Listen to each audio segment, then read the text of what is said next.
Assalamualaikum warahmatullahi wabarakatuh. Salam sejahtera untuk semua. Mohon izin pada hari ini memperkenalkan kelompok kami. Yang pertama Mbak Faiza Lestiluhu dan yang kedua saya sendiri Listiawati. Untuk yang pertama, ini ada teori manajemen klasik, mendefinisikan manajemen sesuai dengan fungsi-fungsi manajemennya. Perhatian dan kemampuan manajer sangat dibutuhkan pada penerapan fungsi-fungsi tersebut. Dalam teori manajemen klasik, berasumsi bahwa manusia itu sifatnya rasional, berpikir logis, dan bekerja sesuai dengan yang diharapkan. Oleh karena itu, teori klasik berangkat pada premis bahwa organisasi bekerja dalam proses yang logis dan rasional dengan pendekatan ilmiah, dan juga berlangsung menurut struktural atau anatomi organisasi.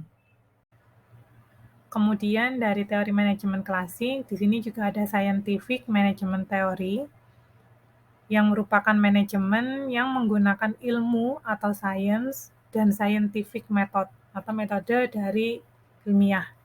Sedangkan scientific method adalah suatu pendekatan yang tepat terhadap suatu objek ilmu yang tujuan utamanya adalah untuk menambah pengetahuan yang sudah ada. Tokoh-tokoh yang menggagas pemikiran scientific management theory. Tokoh-tokoh ini ada 6. Untuk yang pertama ada James Watt Jr. dan Matthew Robinson Bolton. Mereka menerapkan model dan teknik market research dan forecasting, lalu plan machine layout, kemudian ada juga production planning, plan site location, dan standar produk di perusahaan mereka. Untuk yang kedua, ada Robert Owen, yang dikenal sebagai bapak personal manajemen modern. Robert Owen bekerja sebagai manajer pabrik pemintalan kapas di New Lanark, Skotlandia, di mana Owen melakukan perbaikan kondisi kerja serta membuat prosedur untuk meningkatkan produktivitas, seperti prosedur penilaian kerja dan persaingan kerja yang dilakukan secara terbuka. Lalu yang ketiga ada Charles Babbage. Ini adalah profesor matematika dari Inggris yang menaruh perhatian dan minat pada bidang manajemen. Charles menulis buku dengan judul On the Economy of Machinery and Manufacture. Dia menganjurkan agar para manajer bertukar pengalaman dan dalam penerapan prinsip-prinsip manajemen. Untuk tokoh yang keempat adalah Frederick W. Taylor, yang dikenal sebagai bapak manajemen ilmiah atau scientific management.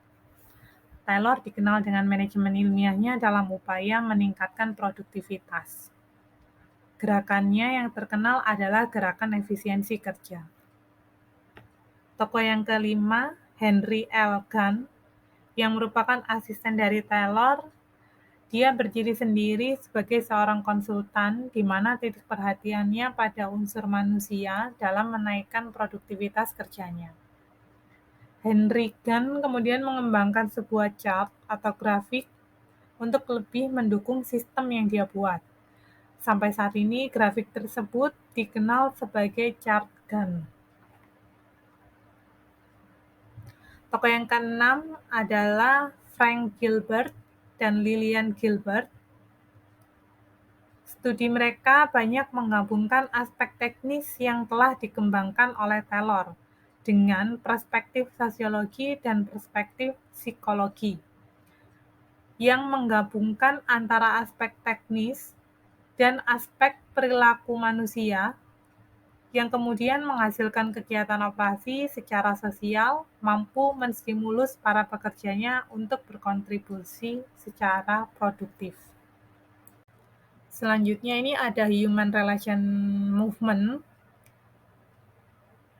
di mana munculnya disebabkan dari ketidakpuasan bahwa yang dikemukakan pendekatan klasik tidak sepenuhnya menghasilkan efisiensi produksi dan keharmonisan kerja. Maka dari itu, ada beberapa ahli mencoba melengkapi teori organisasi klasik dengan pandangan sosiologi dan psikologi. Tokoh yang pertama ada Hugo Munsterberg, yang sering disebut sebagai Bapak Psikologi Industri. Dia banyak menguraikan penerapan peralatan psikologi untuk membantu pencapaian produktivitas. Hugo juga menyarankan penggunaan teknik-teknik yang diambil dari psikologi eksperimen. Contohnya, metode tentang psikologi dapat dipakai untuk memilih karakteristik tertentu yang cocok dengan kebutuhan untuk suatu jabatan. Tokoh yang kedua ada Elton Mayo dan percobaan Hawthorne-nya. Studinya dilakukan di pabrik Hawthorne milik perusahaan Western Electric dari tahun 1927 sampai dengan 1932 dengan membagi karyawan menjadi kelompok-kelompok penelitian. Percobaan awal dilakukan untuk meneliti pengaruh kondisi penerangan terhadap produktivitas. Ketika kondisi penerangan dikurangi sampai seperti bila hanya menggunakan sinar matahari, ternyata tetap bisa menaikkan produktivitas. Jadi untuk penerangannya tidak terlalu berpengaruh signifikan terhadap produktivitas. Maka usaha-usaha percobaan selanjutnya untuk memecahkan masalah misterius ini merupakan era baru hubungan manusia. Perbedaan antara HRM dan HCM. Human Resource, departemen yang mengelola manusia sebagai sumber daya perusahaan untuk mendukung target yang ingin dicapai perusahaan. Sedangkan Human Capital merupakan departemen yang mengelola manusia sebagai modal berharga milik perusahaan yang perlu ditingkatkan nilainya sehingga dapat memberikan keuntungan bagi perusahaan. Di sini ada 3 aspek perbedaan antara HRM dan HCM. Aspek pertama, dari sudut pandang, HRM lebih memandang karyawan sebagai sumber akan habis jika dipakai terus. Sedangkan HCM lebih memandang karyawan sebagai aset, dapat diperkaya dan memberikan untung. Untuk aspek kedua, fokus. Di sini HRM lebih fokus memfasilitasi dan memenuhi kebutuhan karyawan, termasuk kesejahteraan. Sedangkan HCM lebih fokus pada pengembangan karyawan agar nilainya makin bertambah dan dapat berkontribusi secara maksimal. Untuk aspek ketiga adalah ukuran. Di sini HRM hanya terfokus pada hasil kinerja atau kontribusi karyawan tanpa adanya analisis mendalam demi perkembangan maksimal. Sedangkan HCM lebih mengutamakan analisis perkembangan karyawan dan perusahaan. Human Capital Management. Konsep human capital muncul karena adanya pergeseran peranan sumber daya manusia, di mana hal tersebut muncul dari pemikiran bahwa manusia merupakan intangible asset yang memiliki banyak kelebihan, yaitu 1. Kemampuan manusia apabila digunakan dan disebarkan tidak akan berkurang, melainkan bertambah, baik bagi individu yang bersangkutan maupun bagi organisasi. Yang kedua, manusia mampu mengubah data menjadi informasi yang bermakna. Yang ketiga, manusia mampu berbagai intelijensia dengan pihak lain. HCM adalah berbagai macam cara yang dilakukan oleh perusahaan untuk merekrut, mengelola, dan mengoptimalkan karyawannya untuk meningkatkan nilai mereka di mata perusahaan. Human capital adalah istilah yang dipopulerkan oleh Gary Becker, seorang ekonom dari University of Chicago, dan Jacob Mincer, yang mengacu pada persediaan atribut, pengetahuan, kebiasaan, sosial, dan kepribadian.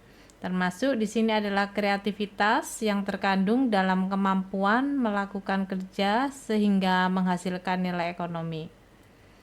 Menurut Becker, hal-hal yang mendasari lahirnya konsep human capital adalah: satu, manusia berinvestasi yang hasilnya dapat memberikan keuntungan dalam jangka waktu yang panjang.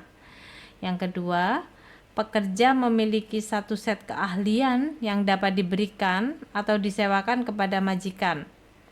Yang ketiga, menawarkan adanya akuisisi. Di sini aktivitas dalam HCM: satu, merekrut dan memperkerjakan bakat terbaik yang tersedia.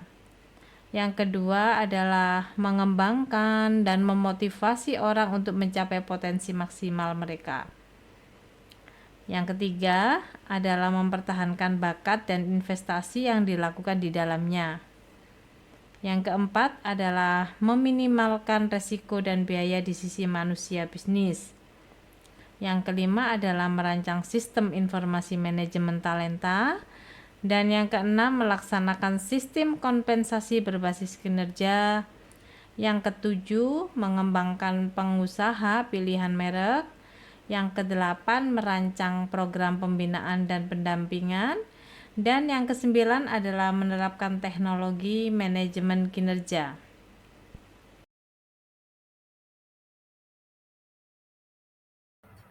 Lalu selanjutnya ini ada perkembangan HCM, terutama di era teknologi saat ini yang semakin berkembang.